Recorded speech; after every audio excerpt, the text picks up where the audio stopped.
जय नारायण। आज हमारा टॉपिक स्टेटमेंट फ्लो कंट्रोल है। देखो, कोई भी प्रोग्राम है, स्टेटमेंट एग्जीक्यूट करता है, सीक्वेंशियली भी एग्जीक्यूट कर सकता है, सेलेक्टिवली भी एग्जीक्यूट करता है और इटरेटिवली भी एग्जीक्यूट करता है। ये जो स्टेटमेंट फ्लो कंट्रोल है, ये जो स्टेटमेंट्स होते हैं ये 3 टाइप के होते हैं। कंपाउंड स्टेटमेंट हो सकते हैं, सिंपल स्टेटमेंट हो सकते हैं और एम्प्टी स्टेटमेंट हो सकते हैं। कंपाउंड स्टेटमेंट उनको बोलते हैं जो ग्रुप ऑफ स्टेटमेंट्स होते हैं, जो executed as a single unit, एक यूनिट की तरह अगर वो सारे स्टेटमेंट एग्जीक्यूट करते हैं तो उनको बोलते हैं हम कंपाउंड स्टेटमेंट। सिंपल स्टेटमेंट क्या होते हैं? Compound statements are made up of simple statement. जितने भी कंपाउंड स्टेटमेंट्स हैं वो सिंपल स्टेटमेंट को जोड़ के ही बनाए जाते हैं। और एनी सिंगल एग्जीक्यूटेबल स्टेटमेंट, कोई भी सिंगल एग्जीक्यूटेबल स्टेटमेंट को हम कंपाउंड स्टेटमेंट कहते हैं। फिर एम्प्टी स्टेटमेंट क्या होते हैं? द सिंपलेस्ट स्टेटमेंट, तो भी सिंपल स्टेटमेंट है, जो स्टेटमेंट कुछ नहीं कर रहा है प्रोग्राम में, उसको हम एम्प्टी स्टेटमेंट कहते हैं। इसका ध्यान रखिएगा। सबसे पहले कुछ कंडीशंस दी हुई हैं, इसको आप ध्यान से देखिए। पाइथन की कंडीशंस हैं इफ़ स्टेटमेंट को कैसे लिखा जाता है। जैसे पहला है A is equal to B है, A not equal to B है, ए लेस देन बी है, ए लेस देन और इक्वल टू बी है, ए ग्रेटर देन बी है और ए ग्रेटर देन और इक्वल टू बी है। इसमें काफ़ी कन्फ्यूजन रहता है, इसलिए मैंने इसको क्लियर कर दिया। नेक्स्ट आगे चलते हैं। इफ़ स्टेटमेंट, इफ़ स्टेटमेंट का सिंटेक्स देख लीजिए। इफ़ टेस्ट एक्सप्रेशन, मतलब यहाँ पे कंडीशन है, अगर वो कंडीशन ट्रू होती है तो जितने भी इफ़ के अंदर स्टेटमेंट्स आएंगे वो प्रिंट हो जाएंगे। एक एग्जांपल भी हमने दिया हुआ, A is equal to 33, B is equal to 200। If B is greater than A, print B is greater than A. अगर ये कंडीशन ट्रू होती है तभी ये स्टेटमेंट प्रिंट होगा। देखिए, मैंने एक एरो से इंडेंटेशन भी फॉलो किया। इस इंडेंटेशन का बहुत इंपॉर्टेंस है पाइथन लैंग्वेज में। इस इंडेंटेशन को हम वाइट स्पेस भी कहते हैं और डिफाइन करता है स्कोप इन द कोड। ये इंडेंटेशन स्कोप, जितना देर ये इस पर्टिकुलर लूप के अंदर इंडेंटेशन फॉलो करेगा इफ़ का, उतना देर ये कोड स्कोप में रहेगा। और जैसे ही ये कोड इंडेंटेशन को डिसएग्री करेगा, बाहर आ जाएगा, स्कोप से भी बाहर आ जाएगा, इफ़ का वहाँ पे कोई रोल नहीं होगा। अदर प्रोग्रामिंग लैंग्वेज में कर्ली ब्रेसेस भी चलता है, लेकिन यहाँ पे इंडेंटेशन फॉलो होता है। नेक्स्ट आगे चलते हैं। अगर देखिए हम इंडेंटेशन फॉलो नहीं कर रहे हैं, आप करके भी देख सकते हैं, अगर हम इंडेंटेशन फॉलो नहीं कर रहे हैं तो यहाँ पे एक एरर आ जाएगी। देखिए, अगर हमने देखिए इस एग्जांपल में हमने एरर इंडेंटेशन फॉलो नहीं किया, देखिए यहाँ पे एरर आ जाएगी। अब इसको करके भी दे सकते हैं। नेक्स्ट आता है एलिफ। एलिफ कीवर्ड आता है। Elif keyword in Python ways of saying that if previous, हम सिंपल सी भाषा एलिफ करता है। अगर इफ़ की कंडीशन नहीं ट्रू है देन ट्राई दिस कंडीशन। अगर इफ़ की कंडीशन ट्रू नहीं है तो मेरी कंडीशन को ट्राई करिए। ये एलिफ का स्टेटमेंट है। इसे हम इफ़ एल्स भी कहते हैं। अदर प्रोग्रामिंग लैंग्वेज में इफ़ एल्स भी होता है, इसमें भी इफ़ एल्स होता है, लेकिन एल्स को हम इफ़ एल्स में इफ़ एलिफ भी कह देते हैं। तो देखिए, एक छोटा सा एग्जाम्पल दिया हुआ है। A is equal to 33, B is equal to 33। If B is greater than A, print B is greater than A, elif A equal to B. यहाँ हमेशा ध्यान रखिए, इसको बोला जाएगा A equal to B, print A and B are equal. और यहाँ पे जो कंडीशन देखिए लिखा हुआ, in this example A is not is equal to B, so the first condition is not true, then but the elif condition is true, screen that A and B are equal. Next आता है else. Else क्या होता है? Else का importance Python में बहुत importance है। Else का जो इम्पोर्टेंस है वो पाइथन में बहुत इम्पोर्टेंट रोल प्ले करता है। जो भी चीज़ सारी कंडीशन से छूट रही होती है या सारी चीज़ें एग्जीक्यूट होती है, उसके बाद लास्ट पेज आता है कि वो एल्स एग्जीक्यूट करता है। जो भी चीज़ सभी कंडीशंस को फॉलो कर देती है वो लास्ट स्टेटमेंट होता है जिसको एल्स फॉलो करता है। The L's keyword catches anything which is not caught by preceding conditions. जो भी चीज़ सारे लूप्स छोड़ देते हैं वो एल्स पकड़ लेता है और उसको एग्जीक्यूट करता है। देखिए, नेक्स्ट है शॉर्ट हैंड इफ़। इफ़ को अगर हमें एक लाइन में लिखना हो तो तरीका ये है, if A is greater than B, print A is. देखिए, एक टॉपिक है इफ़ एल्स स्टेटमेंट जिसका भी हमने जिक्र किया, तो एक बार उसका सिंटेक्स समझ लीजिए, आगे छूट गया है। इफ़ की कंडीशन अगर ट्रू है तो इफ़ का स्टेटमेंट प्रिंट होगा, नहीं तो एल्स का स्टेटमेंट प्रिंट होगा। जहाँ हमने एलिफ लिखा है उसको हम एल्स भी लिख सकते हैं, हम दोनों चीज़ लिख सकते हैं। इसका ध्यान रखिएगा, हम एल्स भी लिख सकते हैं, हम एलिफ भी लिख सकते हैं। पाइथन हमको दोनों चीज़ देता है तो हम उसको एल्स भी लिख सकते हैं। नेक्स्ट आता है nested if statement. Nested if statements क्या होते हैं? Nested if statement if is an if that has another if in its body. Nested if को क्या बोलते हैं? Nested if is an if that has another if in its if body और इन elif body. अगर एक if के अंदर दूसरा इफ़ स्टोर कर दें तो उसको बोलते हैं नेस्टेड इफ़ स्टेटमेंट। एग्जांपल देख लीजिए, बहुत सारी कंडीशंस हो सकती हैं। अगर एक साथ हमको उनको एग्जीक्यूट कराना है, सारी चीज़ें टेस्ट करनी है, तब हमें नेस्टेड इफ़ का यूज़ करना है। वैसे ही नेस्टेड इफ़ होता है, वैसे ही नेस्टेड इफ एल्स कंडीशन को भी यूज़ किया जा सकता है। आगे चलते हैं। नेक्स्ट है लूप स्टेटमेंट। लूप क्या होते हैं?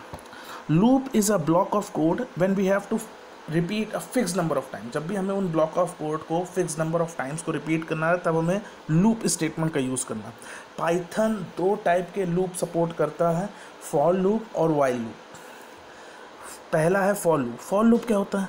For loop in Python is use to iterate over sequence. जब भी हमें सीक्वेंस के ऊपर इटरेट करना, सीक्वेंस का मतलब लिस्ट है, टपल है, स्ट्रिंग है, इनके ऊपर हमको इटरेट करना है, तब हमें फॉर लूप का यूज़ करना है। या एक चीज़ ऐसे समझ सकते हैं, the for loop of Python is designed to process the items of any sequence. इसको प्रोसेस करते हैं एनी सीक्वेंस, लिस्ट, स्ट्रिंग या टपल्स को किसी भी सीक्वेंस पे फॉर्म करने के लिए हम लूप स्टेटमेंट का यूज़ करते हैं। इसमें सीक्वेंस सिंटेक्स दिया हुआ है, for val in sequence body of for. एक वेरिएबल दिया हुआ है जिसका नाम वैल है, for val in sequence. In sequence का मतलब जो भी चीज़ आपको यूज़ करना है, वहाँ लिस्ट है, टपल है, स्ट्रिंग है, वहाँ जो भी चीज़ यूज़ करना है वहाँ आप सीक्वेंस की जगह लिखिए। और नेक्स्ट आता है बॉडी ऑफ फॉर। यहाँ जो वैल है वो वेरिएबल है, that takes the value of the item inside the sequence on each iteration. एक एक वैल्यू काउंट करता रहेगा और हर बार वैल का काम होगा जो वैल्यू को पास करेगा। Loop continues until we reach the last item in the sequence.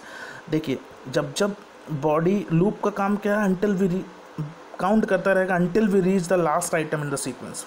Example भी दिया हुआ, देखिए, print each fruit in a fruit list. हमें एप्पल को प्रिंट कराना है, बनाना को प्रिंट कराना है और चेरी को प्रिंट कराना। हमने फ्रूट को एक लिस्ट के फॉर्म में बनाया, फॉर एक्स इन फ्रूट्स बनाया, प्रिंट एक्स कर दिया। तो अब एक्स का काम है कि फ्रूट के हर वेरिएबल जो स्टोर किया वो एक एक करके प्रिंट करेगा। तो पहले एप्पल गया, फिर बनाना गया, फिर चेरी गया।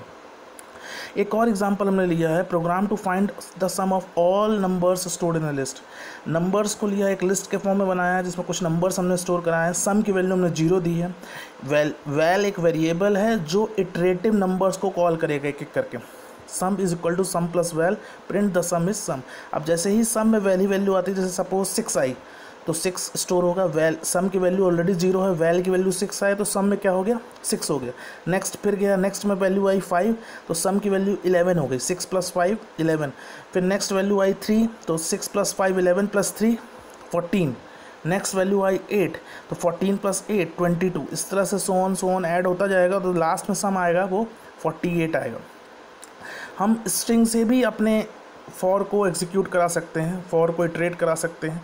एग्जांपल ये दिया, फॉर एक्स इन बनाना, हमने डायरेक्ट स्ट्रिंग को पास कर दिया। अभी तक आपने देखा हमने लिस्ट से वैल्यू पास की, लेकिन इसमें डायरेक्ट हमने स्ट्रिंग पास कर दिया। फॉर एक्स इन बनाना अगर हम प्रिंट एक्स करते हैं तो देखिए आउटपुट कुछ इस तरीके से आ रहा है। इसको आप करके भी देख सकते हैं। नेक्स्ट आता है रेंज फंक्शन।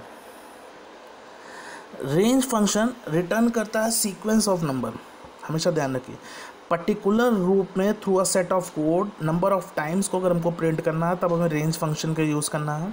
और ये स्टार्ट करता है हमेशा 0 से, और इसकी बाय डिफ़ॉल्ट वैल्यू है कि अगर हमने कोई भी वैल्यू नहीं दी तो बार बार ये रेंज 1 से इंक्रीज़ करता जाएगा और एंड्स करता है कोई स्पेसिफिक नंबर पे। इसका एक सिंटेक्स भी दिया हुआ है, रेंज, स्टार्ट, स्टॉप और स्टेप साइज। सपोज़ हमने रेंज दिया 1, रेंज इसी में देखिए हमने रेंज 1, स्टॉप दिया हुआ 5 तक, स्टेप साइज 1 दिया है, तो आउटपुट क्या आएगा? 1 2 3 4। ध्यान रखिएगा लास्ट नंबर ये काउंट नहीं करता, हमेशा n-1 तक जाता। एक एग्जांपल भी दिया हुआ, for x in range 6, print x दिया। नोट दैट, हमेशा ध्यान रखना 6 अगर हमने वैल्यू दी है तो ये वैल्यू 0 से लेके 5 तक देगा, क्योंकि हमने कोई भी स्टार्टिंग वैल्यू नहीं दी है। इसके ऊपर हमने स्टार्टिंग वैल्यू दी थी, 1 से हमको स्टार्ट करना था, इसलिए उसने 1 से स्टार्ट किया था, 0 नहीं लिया था। लेकिन यहाँ पे 0 काउंट करेगा क्योंकि हमने कोई भी स्टार्ट वैल्यू नहीं दी है, सिर्फ उसको एंड वैल्यू दी है 6। तो 0 से लेके 5, क्योंकि हमने हमेशा बताया रेंज फंक्शन n-1 तक जाता है। एक एग्जांपल और दिया है यहाँ पे देखिएगा, for x in range 2 to 6। यहाँ हमने स्टार्टिंग वैल्यू दी है 2 और एंड वैल्यू दी है 6, लेकिन कोई भी स्टेप साइज नहीं दी है, तो ये आउटपुट जो देगा वो एक एक से बढ़ता चला जाएगा, 2 3 4 5 तक जाएगा आउटपुट। एक और एग्जांपल दिया हुआ है, देखिए 233, मतलब रेंज के अंदर जो वैल्यू हमने पास किया है वो 233, मतलब 2 से लेके 30 तक जाएगा। इंक्रीमेंट किसकी वैल्यू होगी, इंक्रीमेंट बाय 3, तो हर बार 3 की वैल्यू प्रिंट हो जाएगी। देखिए आउटपुट भी देखिए 2 आ रहा, 5 आ रहा, 8 आ रहा, 11 आ रहा, 14 आ रहा, 17 आ रहा एंड सो ऑन। नेक्स्ट आता है एल्स। हमने पहले ही बता दिया है कि एल्स का इंपॉर्टेंस पाइथन में बहुत ज़्यादा है। एल्स का काम, जो भी चीज़ अदर लूप्स कर रहे हैं उसको जब वो काम ख़त्म कर लेते हैं तब वो एल्स का काम भी एग्जीक्यूट होता है। एल्स का काम यहाँ पे क्या है, देखिए जो भी फॉर लूप में एग्जीक्यूट कर जाएगा उसके बाद ये बता देगा कि एल्स का काम एग्जीक्यूट करेगा। एक हमने लिखा हुआ for X in range 6 print X, तो यहाँ आउटपुट आप जानते हैं 0 से लेकर 5 तक आएगा, लेकिन फिर अब ये बताना है कि लूप फिनिश हो गया हमने इसलिए एल्स लगा दिया। ये ऑप्शनल है पूरी तरह से, ये ऑप्शनल है पूरी तरह से लूप में पूरी तरह से ऑप्शनल है। आप एल्स लगाएं या ना लगाएं कोई दिक्कत नहीं है, प्रोग्राम आपका रन करेगा। नेक्स्ट आता है नेस्टेड फॉर लूप्स। आगे भी बता दूँ, नेस्टेड हुआ मतलब inner loop outer loop. Nested for loop का मतलब एक लूप फॉर लूप के अंदर दूसरा फॉर लूप, तो सबसे पहले इनर लूप एग्जीक्यूट करेगा फिर उसका आउटर लूप एग्जीक्यूट करेगा। एक हमने प्रोग्राम भी बनाया, देखिए एक वर्ड लिया एडीजे, एक वेरिएबल है उसके अंदर 3 वैल्यूज़ को स्टोर कराया, रेड, बिग, टेस्टी। फ्रूट्स एक वेरिएबल लिया उसके अंदर एप्पल, बनाना, चेरी। एक हमने प्रोग्राम बनाया for X in ADJ, for Y in fruits, print X and Y. अब देखिए यहाँ सबसे पहले जो वैल्यू आएगा रेड आएगा, कि पहले हमने बताया एंट्री करेगा स्टार्टिंग से, तो रेड से स्टार्ट किया। नेक्स्ट आया उसने वाई में लूप आया, वाई की पहली वैल्यू एप्पल है, एक्स और वाई प्रिंट होगा तो red Apple, red banana, red cherry. फिर नेक्स्ट एक्स की वैल्यू क्या है, बिग है, तो बिग एप्पल, बिग बनाना, बिग चेरी। उसके बाद नेक्स्ट एक्स की वैल्यू टेस्टी है, तो टेस्टी एप्पल, टेस्टी बनाना, टेस्टी चेरी। इस तरह से एग्जीक्यूट करता है। पास स्टेटमेंट जैसा हमने इफ़ में भी बताया था, पास स्टेटमेंट का जब यूज़ होता है जब हमें कोई भी एग्जीक्यूटेबल स्टेटमेंट नहीं रन कराना होता, हम कंटिन्यू करना चाहते हैं प्रोग्राम में, तो हम पाइथन हमको ये चीज़ प्रोवाइड करता है कि हम पास लगा दें। हमेशा ध्यान रखिए अगर हमने पास नहीं लगाया तो यहाँ पे एरर दे देगा एग्जाम्पल में। ये एग्जाम्पल भी देखिए दिया हुआ है फॉर एक्स इन 0 1 2। अगर हमने यहाँ पे पास लगा दिया तो इसका आउटपुट तो रन आएगा, इसका आउटपुट तो आएगा अगर हम प्रिंट लगा देंगे, लेकिन अगर हम इस प्रोग्राम को रन करना चाहते हैं तो ये रन करेगा, लेकिन अभी इसमें आउटपुट नहीं आएगा, आउटपुट अभी भी नहीं दिखाएगा क्योंकि प्रिंट हमने यूज़ नहीं किया। लेकिन अगर हम पास नहीं लगाएंगे तो यहाँ पे ये एरर दे देगा। नेक्स्ट आता है वाइल लूप। वाइल लूप क्या होता है, while loop can be executed a set of statement as long as conditions are true.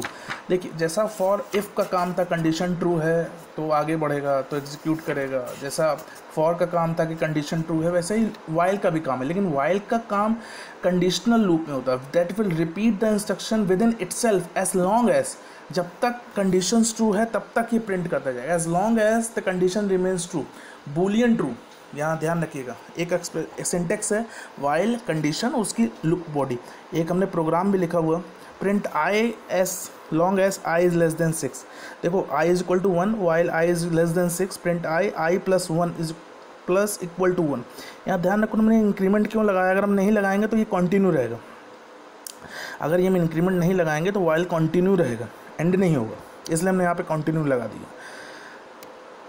Else statement in while loop जैसा इफ़ में काम कर रहा था, फॉर में काम कर रहा था, एल्स का भी काम वाइल लूप के साथ होता है। Else after running while loop else का स्टेटमेंट एग्जीक्यूट कर देगा। सेम प्रोग्राम के अंदर हमने एल्स को यूज़ किया हुआ, लास्ट में देखिए else print I is no longer less than 6, तो हमने एक स्टेटमेंट प्रिंट कर दिया। ये एल्स का रोल बड़ा इंपॉर्टेंट है किसी भी प्रोग्राम को स्टेटमेंट में एग्जीक्यूट कराने के लिए। आपको अगर यूज़र को बताना है कि ये लूप यहाँ तक चलेगा या इसके बाद चलेगा या यहाँ पर उसकी वैल्यू ख़त्म हो रही है, तो हमने सिंपल एल्स में एक स्टेटमेंट डाल देना, वो एग्जीक्यूट कर ले जाएगा। नेक्स्ट आता है jump statement.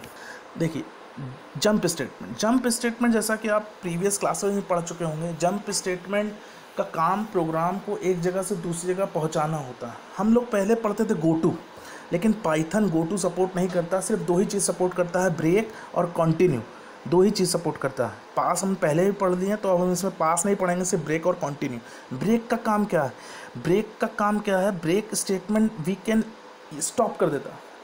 Break skips the rest of the loop. A break statement skips the rest of the loop and jumps over the next statement following the loop. जो भी next statement follow करेगा उसको वो execute करता है, वो वहाँ पे break कर देता है, इसलिए ये ब्रेक स्टेटमेंट है। यहाँ देखिए i इज इक्वल टू 1 है, while i is less than 6 print i, if i equal to 3 break i plus 1 plus equal to 1। तो आउटपुट देखिए, इसको रन करके देखिए एक बार, हम बता देते हैं। सबसे पहले 1 आता है, 1 की कंडीशन ट्रू है भाई, 1 लेस देन 6 है, कंडीशन ट्रू है, प्रिंट आई होगा, 1 प्रिंट हो गया। If I is equal to 3, मतलब 1 इक्वल टू 3 है, नहीं है, ब्रेक हो जाता है। नेक्स्ट आई प्लस 1 हो जाता है, मतलब आई की वैल्यू 2 हो जाती है, 2 चेक होता है, 2 greater than 6, condition true, 2 print हो जाता है। आई अब 2 is equal to 3, condition false से ब्रेक हो जाएगा। नेक्स्ट लूप पे आ जाएगा आई प्लस 1, आई की वैल्यू 3 हो गई, 3 great less than 6, condition true, 3 print हो गया। 3 इक्वल टू 3, कंडीशन ट्रू, अब ब्रेक होके वो लूप से बाहर आ जाएगा। नेक्स्ट कोई भी स्टेटमेंट प्रिंट नहीं होगा। नेक्स्ट अनदर एग्जाम्पल लिया हुआ हमने, देखिए एक्स इज फ्रूट का एक एग्जाम्पल दिया, एप्पल, बनाना, चेरी। एक हमने फ्रूट वेरिएबल लिया जिसके अंदर हमने एक लिस्ट में स्टोर करा है Apple, banana, cherry for X in fruits. अब एक्स की वैल्यू फ्रूट से करना है, प्रिंट एक्स करना है। सबसे पहले एप्पल आएगा भाई, स्टोर है एप्पल, वैल्यू स्टोर है, तो सबसे पहले एप्पल आएगा, एक्स के अंदर आएगा, फॉर के लूप में इटरेट होगा, एप्पल प्रिंट हो जाएगा, बनाना प्रिंट हो जाएगा, लेकिन बनाना प्रिंट हो जाएगा। अब यही if X equal to banana, condition true, break हो जाएगा, लूप से बाहर आ जाएगा। ये ब्रेक स्टेटमेंट का यूज़ होता है, ध्यान रखिएगा। ब्रेक का काम वहीं प्रोग्राम को स्टॉप कर देता है और नेक्स्ट लूप कंटिन्यू करता है। नेक्स्ट आता है कॉन्टिन्यू स्टेटमेंट, ठीक इसके उल्टा होता है। कॉन्टिन्यू स्टेटमेंट करता क्या है? Continue statement forces the next iteration of the loop to take place. Continue statement skips the rest of the loop statement and causes the next iteration of the loop to take place। जो भी चीज़ बीच में break हो रही है उसको next loop से continue कराता है, ये कंटिन्यू स्टेटमेंट का काम है। देखिए एक एग्जांपल भी दिया, सेम वही एग्जांपल है ऊपर वाला। फ्रूट में एक लिस्ट के तौर पे हमने एप्पल, बनाना, चेरी को स्टोर कराया, फॉर एक्स इन फ्रूट्स दिया हुआ। If X equal to banana, continue, print X. तो अब हमने फ्रूट में स्टोर कराया, पहला क्या आएगा? एप्पल आएगा, एप्पल स्टोर होगा, प्रिंट होगा भाई, एक्स तो बनाना की इक्वल नहीं है, मतलब एप्पल तो बनाना की इक्वल नहीं है, तो कंटिन्यू करेगा, एक्स पे प्रिंट हो जाएगा, एप्पल आ जाएगा। नेक्स्ट आता है बनाना, तो बनाना तो इक्वल है, कंडीशन अभी भी ट्रू है, कंटिन्यू करेगा, नेक्स्ट आएगा चेरी, तो चेरी प्रिंट हो जाएगा। इस तरह से प्रोग्राम होता है। Thank you.